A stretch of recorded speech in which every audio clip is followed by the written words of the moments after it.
everyone, welcome back to the channel. Today we are diving into a hot topic that's been stirring up the drone community. DJI's recent decision to remove geofencing from their DJI Fly app. This move has sparked a lot of debates. Some see it as a step toward greater freedom, while others are concerned about the potential consequences.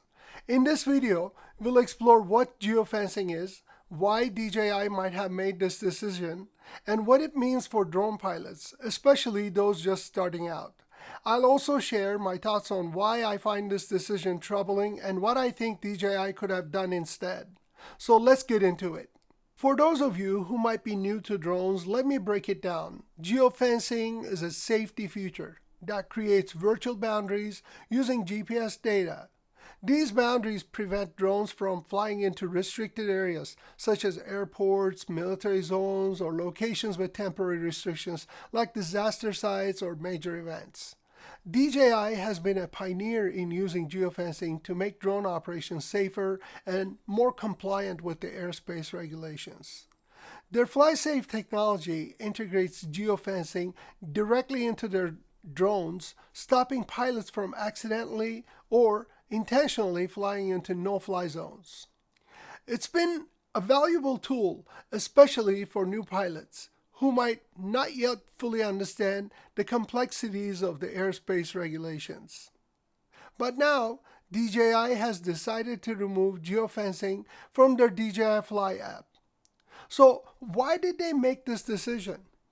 DJI's official explanation is that they want to shift the responsibility of airspace compliance to drone pilots rather than managing it at the manufacturer level.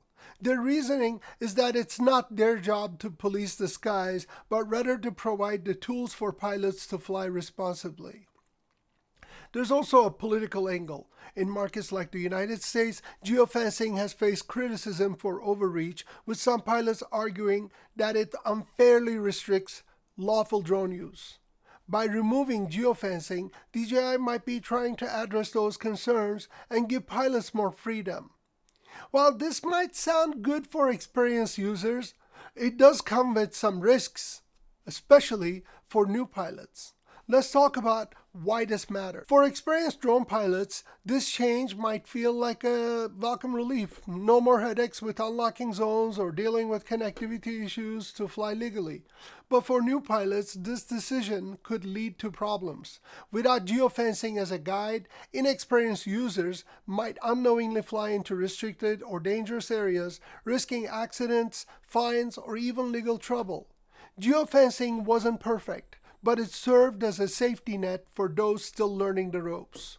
This is where I think DJI could have taken a better approach, which brings me to my take on this decision.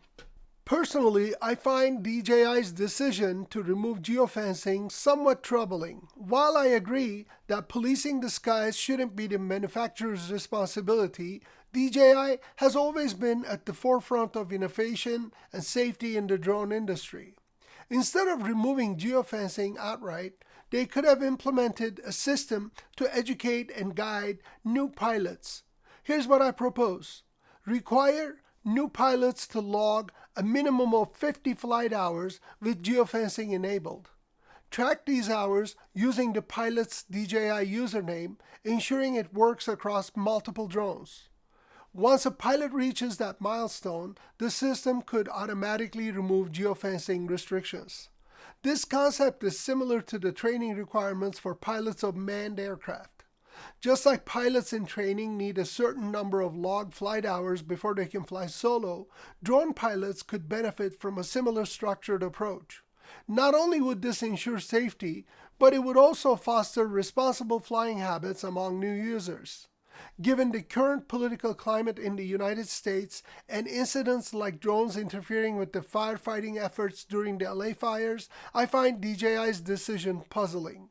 Instead of removing geofencing altogether, they could have combined education and accountability to create a better solution for everyone.